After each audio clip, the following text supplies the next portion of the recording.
suficientemente forte agora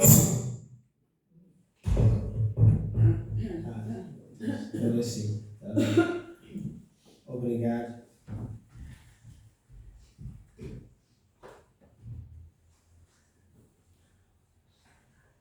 Salmo número 68. Salmo número 68.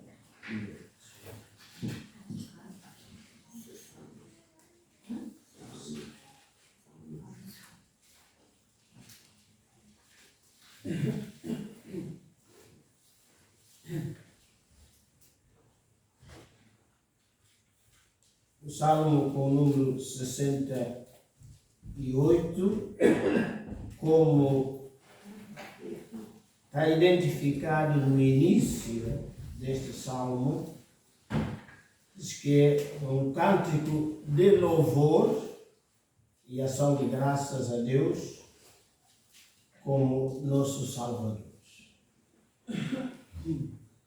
Mas o verdadeiro título deste Salmo é um cântico de David para o cantor morto, isto é, para o dirigente do grupo coral que, durante o culto que se realizava no tempo em que David era rei e senhor. E, meus irmãos, queríamos focar essencialmente do verso 3 ao verso 5. Diz o texto da palavra de Deus: mas, porém, todavia, estamos a ver que estamos perante um contraste entre o que já afirmou antes e aquilo que vai afirmar a partir daqui.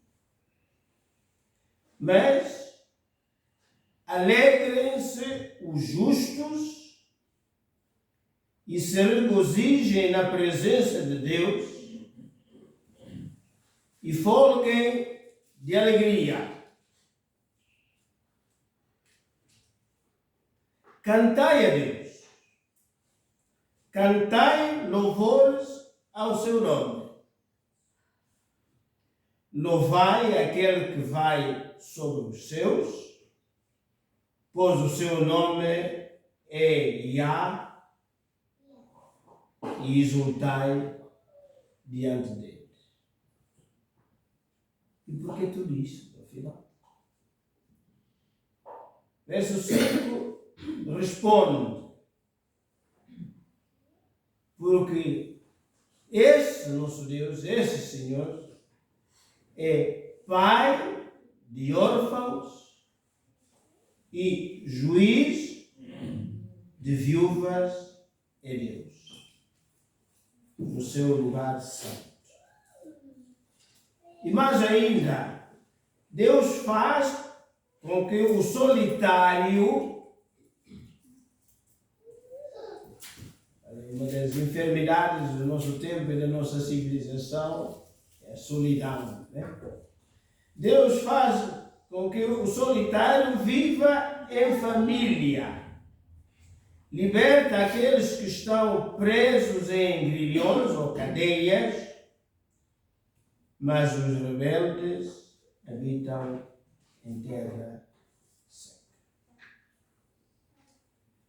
Nosso Deus, nosso Pai, que o Teu Espírito Santo nos abra o entendimento, de maneira que, depois de alguns minutos, cada um, ao sair daqui, possa levar alguma coisa para a sua casa.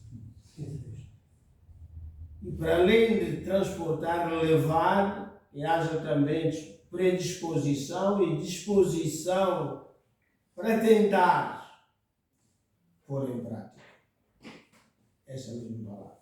No nome de Jesus. Amém.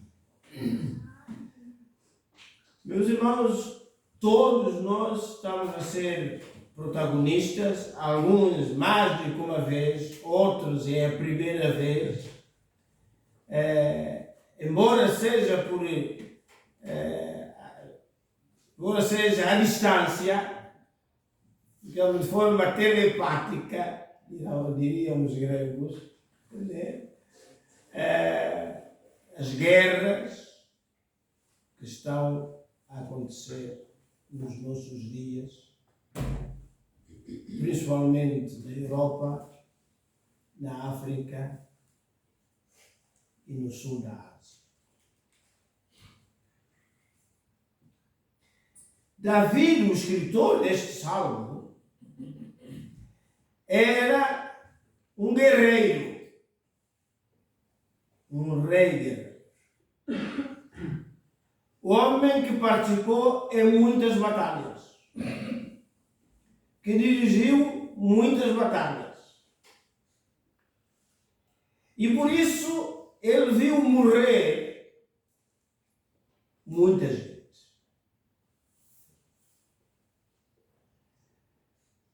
As notícias que durante um tempo significativo recebia dos seus chefes era de que fulano, Beltrano já não pode voltar. E ele recebeu a notícia de que Urias, o marido de Betseba, tinha tombado. E meus irmãos, é engraçado. Na guerra não se diz que fulano morreu. Caiu em combate. Tombou. E temos ouvido na televisão muitas vezes, não falam em mortos, falam em baixas. Tudo isso para tentar suavizar a crueldade.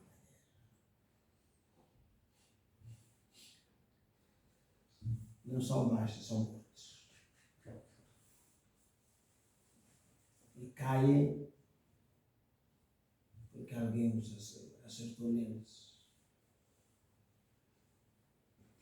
E, portanto, como consequência dessas guerras, Davi, como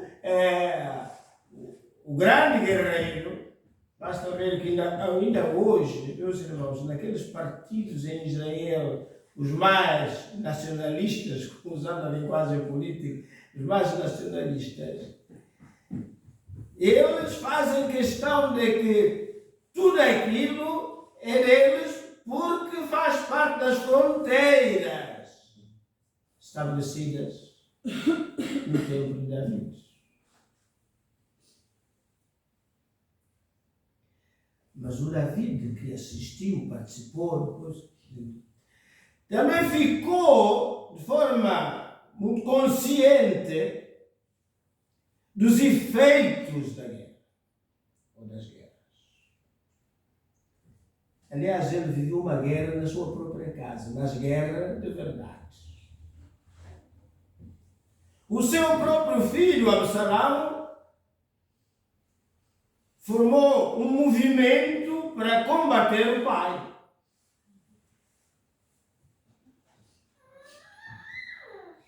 E então, um dos grandes efeitos ou consequências de uma guerra, todos nós sabemos isso, meus irmãos, e temos visto isso todos os dias, é o número de mulheres casadas que enviuvam porque os maridos são mortos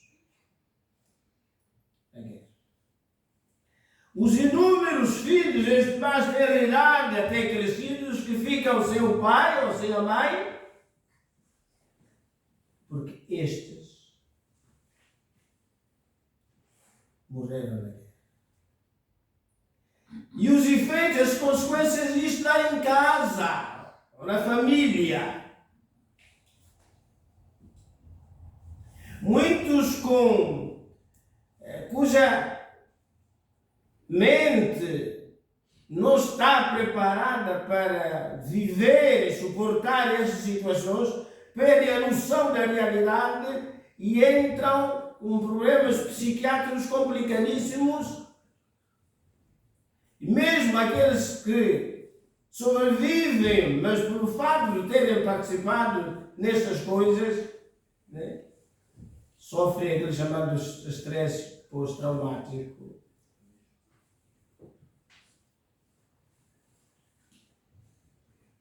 E é por causa destas e de outras experiências vividas por David que ele, na sua relação com Deus, descobre isto, que os órfãos podem não continuar órfãos toda a vida. Porque Deus, além de todas as outras coisas, é pai de órfãos. Também diz que é juiz de viúvas. E mais, que ele faz companhia àqueles que ficam sós. E na linguagem do nosso povo, entregues a sua sorte. Os solitários. Meus irmãos, Tiago 1:27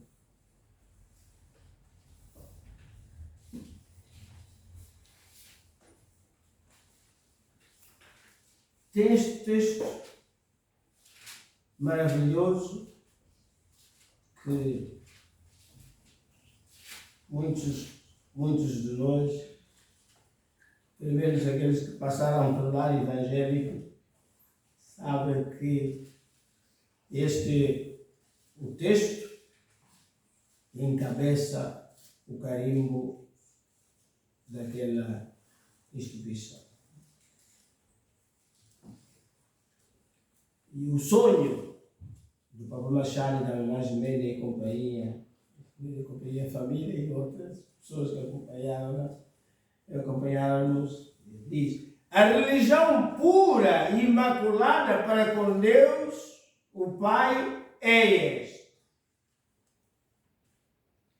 visitar os órfãos e as viúvas nas suas tribulações e guardar-se da corrupção.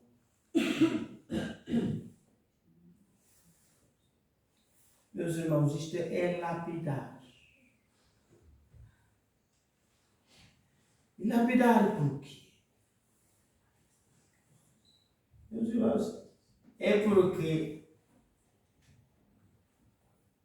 Deus está em toda parte, é verdade.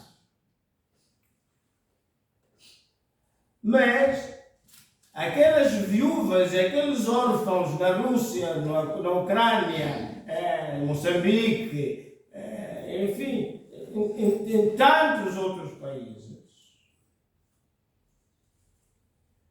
precisam de uma mão humana que lhes toque, de um abraço humano que os faz aconchegar o coração, de uma palavra amiga que quebre a sua solidão.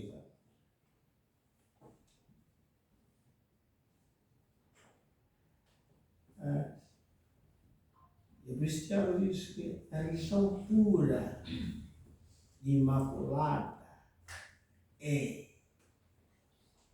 toca nos órfãos, toca nas viúvas, nas suas dificuldades, nas suas tribulações, além daquilo que é invisível e a decisão interior de preservar-se da corrupção. corrupção do mundo.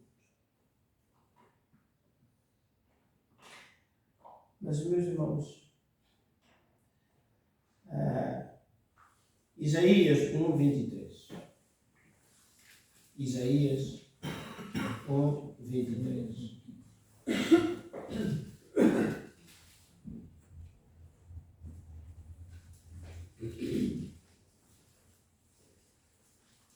Os teus, 1:23 diz Isaías, os teus príncipes são rebeldes e companheiros de ladrões. Cada um deles ama as peitas é suborno.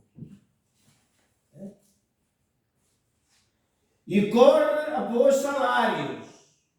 Não fazem justiça ao órfão e não chega perante eles a causa das vidas. É possível ser religioso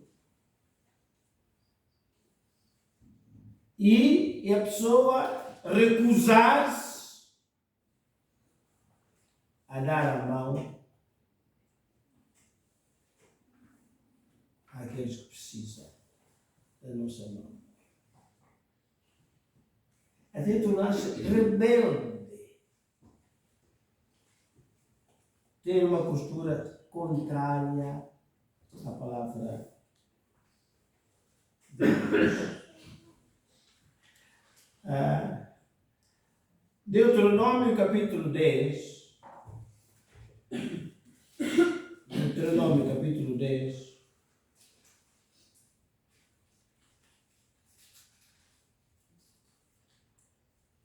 (17 e 18). Pois o Senhor vosso Deus é o Deus dos deuses e o Senhor dos senhores, o Deus grande, poderoso e terrível, que não faz distinção de pessoas nem aceita recompensas, que faz justiça ao órfão e à viúva e ama o estrangeiro, dando-lhe pão e vestido.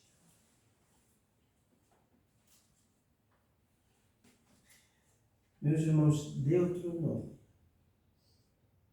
sensivelmente 1500 anos antes de Cristo. Mas os 2000 e tal que já temos. Isto é uma recomendação com mais de 3000 anos de existência. Mas a nossa sociedade, meus irmãos, nós ainda temos algo pior. É que há outro tipo de órfãos.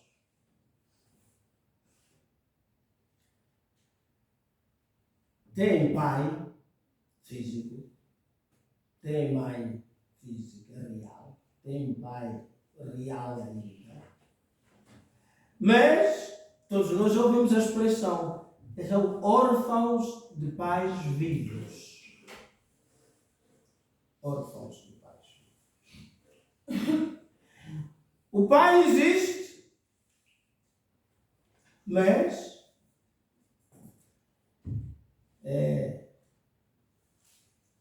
usando o termo popular, balda-se para as suas obrigações e responsabilidades.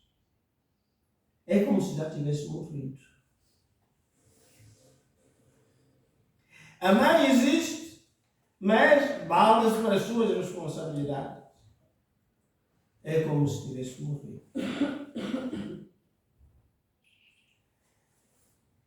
Claro que ao diabo interessa estas situações.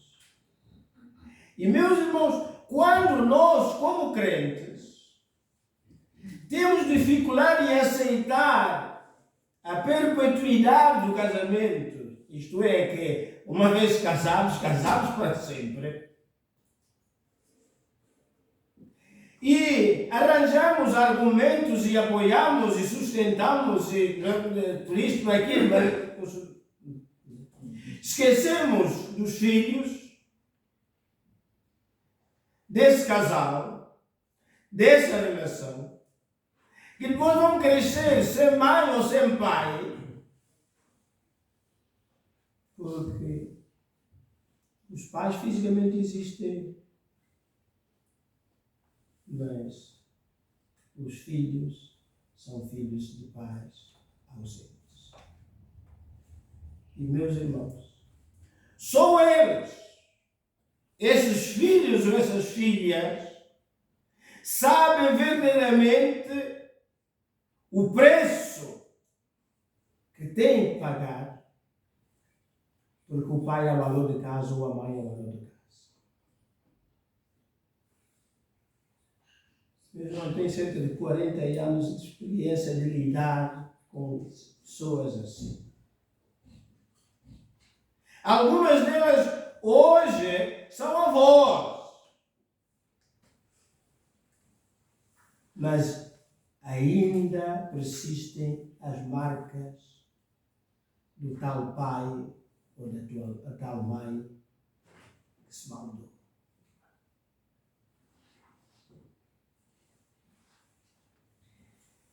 Então, o nosso Deus faz muita falta. Faz muita falta. Só que, meus irmãos, para além da dimensão espiritual ou intelectual,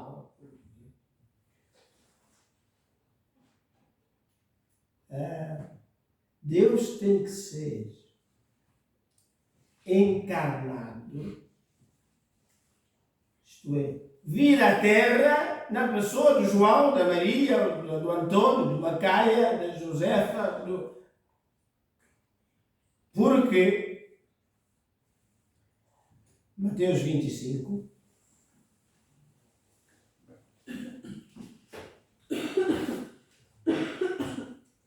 Mateus capítulo 25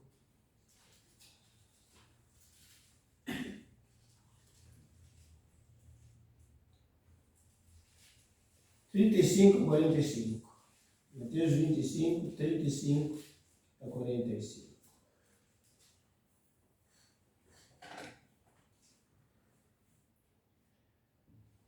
Podemos começar no 34. Então dirá o rei aos que estiverem à sua direita: vinde, benditos do meu Pai, possui por herança o reino que vos está preparado desde a fundação do mundo. Porque tive fome e deste-me de comer, tive sede e deste-me de beber, era estrangeiro e hospedaste-me, estava nu e vestiste-me, adoeci, visitaste-me, estive na prisão e fostes ver-me. Então os justos lhe responderão, dizendo: Senhor, quando te vimos com fome e te demos de comer, ou com sede e te demos de beber, e quando te vimos estrangeiro te hospedamos, ou nu e te vestimos, e quando te vimos enfermo ou na prisão e fomos ver-te. E respondendo o rei lhes dirá: em verdade vos digo que quando fizestes a um destes meus pequeninos irmãos, a mim o fizeste. Então, meus irmãos, estamos cá para representar e ser a alternativa, a possibilidade de o órfão ter um pai ou uma mãe, de a viúva ter um suporte, um apoio, o solitário ter quem o possa acompanhar, tomar um café e outros tipos de apoio que podemos oferecer. Porque nós somos a extensão, a mão de Deus, junto da pessoa carente. E uma das coisas, meus irmãos, que impressiona, Jesus Cristo deixou-nos algumas lições extraordinariamente fortes. Porque essas viúvas, ou esses órfãos ainda podem nos surpreender. 1 Reis 17. Primeiro livro de Reis, capítulo 17.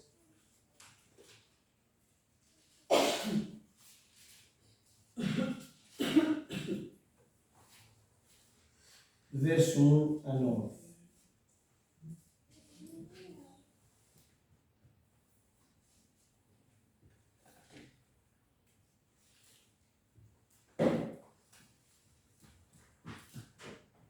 A partir do verso 8, perdão.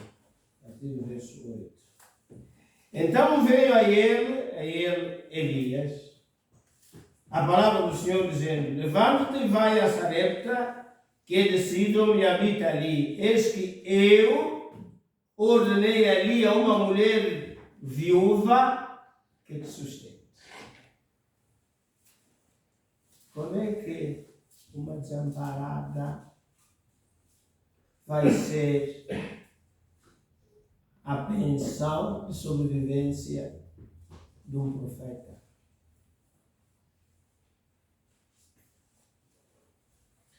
Então ele se levantou e se foi a Sarepta. Realmente é preciso a pessoa estar habituada a obedecer a Deus para fazer o que Elias fez. Deus suspende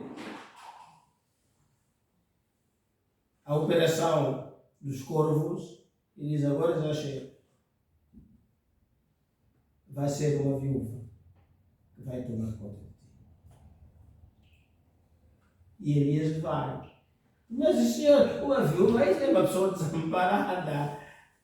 Não acha que é melhor continuar com os corvos? Não. Então ele se levantou. Isso foi a Sarepta. Chegando à porta da cidade, eis que estava ali uma mulher viúva apanhando lenha, e ele a chamou e lhe disse: traz-me num vaso um pouco de água que beba. E indo ela a buscar a água, ele a chamou e lhe disse: traz-me também agora um bocado de pão na tua mão. Porém ela lhe disse: viva o Senhor teu Deus, que nem um bolo tenho, senão somente um punhado de farinha numa panela e um pouco de azeite numa botija. E vês aqui, apanhei 2 cavalos e vou prepará-lo para mim e para o meu filho, para que o comamos e moramos.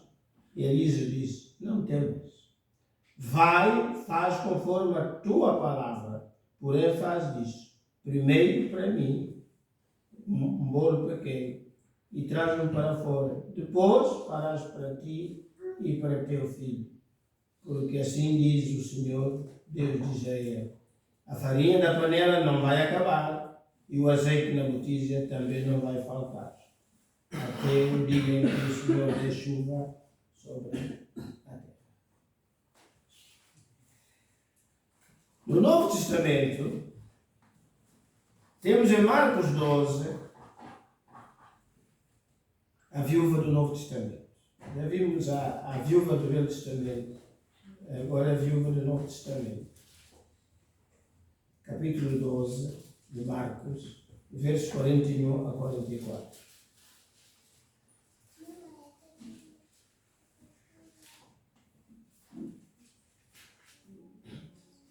Marcos 12, 41, 44.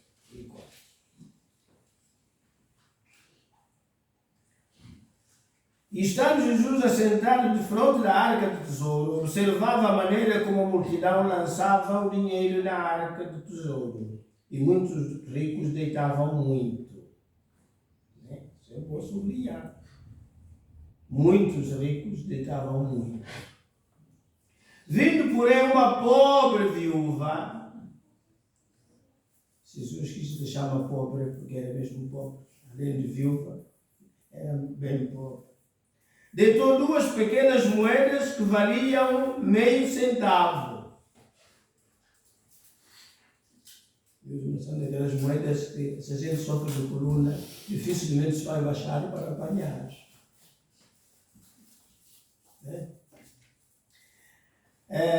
E chamando os seus discípulos, disse-lhes: em verdade vos digo que esta pobre viúva deitou mais do que todos os que deitaram na arca do tesouro.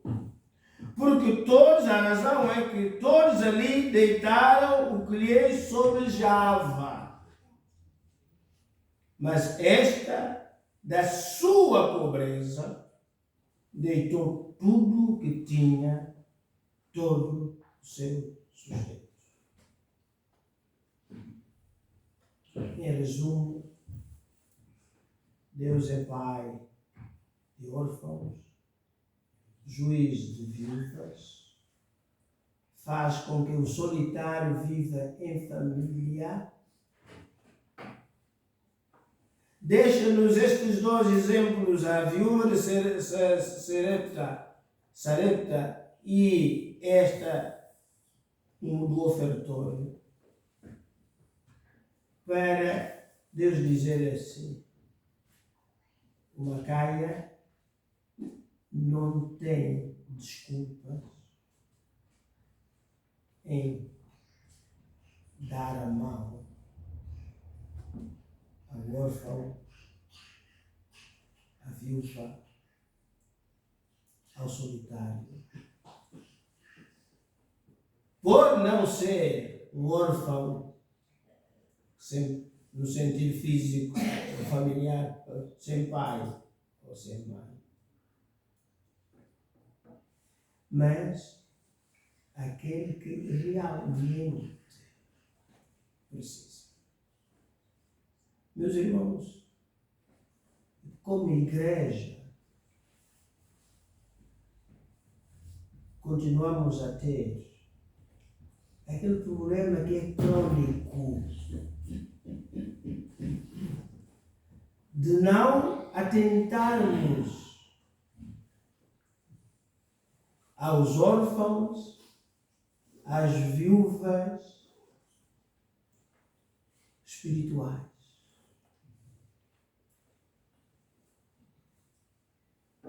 Que chega um indivíduo que veio, por exemplo, da Mongólia. Aparece aqui um mongol, meus irmãos. Primeiro, se calhar éramos capazes de olhar para ele de alta a baixo e dizer assim: que coisa esquisita. Isso não tem que ver. É a língua. E tudo, automaticamente a gente constrói o muro de Berlim. Esse fica para lá. A Alemanha de lá e a Alemanha. Meus irmãos, a viúva do Novo Testamento, de Marcos e Lucas, abriu a bolsinha e tinha lá as duas moedas de 1 centavo cada um. Deve ter até dançado com eles para que caíssem, que eram tão pequeninas, podia dar a ilusão que caíram, mas não, ela era assim. Ficou bem bonito. O resto do Senhor proverá.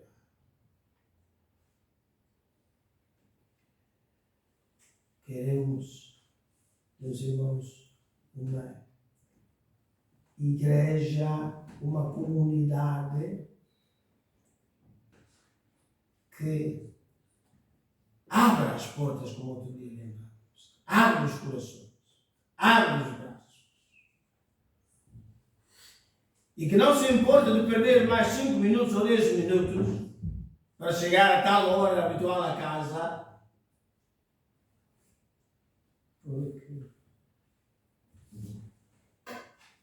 em abraços, em cumprimentos, em saudação, meus irmãos, não faltam órfãos, não faltam viúvas, não faltam solitários. E a pessoa não precisa, além de toda a solidão e viuvez e orfandade que já vive, que quando aparece numa comunidade cristã e a igreja acrescenta, acentua essa solidão, acentua essa situação de desamparo, aumenta o estado de se encontrar deprimido, porque olha para a esquerda, olha para a direita e, como um dos hinos que nós cantamos, não tem onde se refugiar. Deus nos ajude.